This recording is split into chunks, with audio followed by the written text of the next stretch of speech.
Our beloved Boss Mike Cervera.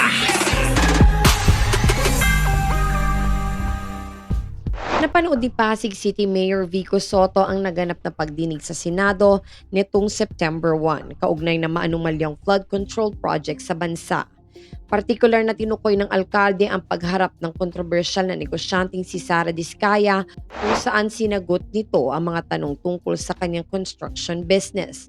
Sa pagdinig ng Blue Ribbon Committee ng Senado, na hot seat si Diskaya matapos usisain sa flood control projects ng kanilang kumpanya sa Department of Public Works and Highways.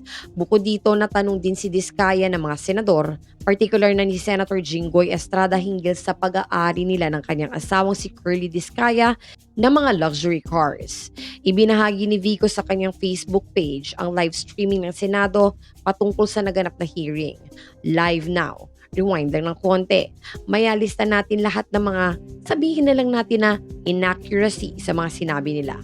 Based on documents, records, and their own words, tandaan sana nila na under oath ito sa Senado, ang pahayag ni Vico. At panawagan niya dapat hindi lang si Sara ang ipatawag sa Senado, kundi pati na rin ang mister nitong si Pacifico Curly Diskaya. Sana sa susunod ipatawag din hindi lang si Mrs. kundi pati ang Mr. Mind, ang hirit ng alkalde.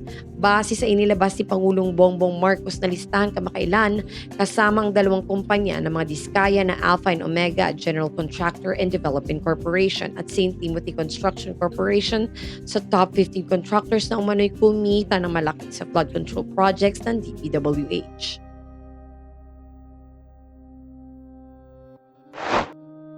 Ang importante dito, managot ang kailangan managot. Whether they're government officials, contractors, suppliers, politicians, or career officials, importante may managot. Hindi pwedeng pagkatapos ng ilang buwan. Sa ngalan po ni Boss Mike Cervera, ito po si Auntie Mama ng Rizal, also known as Anino TV, na nagsasabing mahalin po natin ang ating kapwa, ipagdasal po natin lagi ang ating bansa.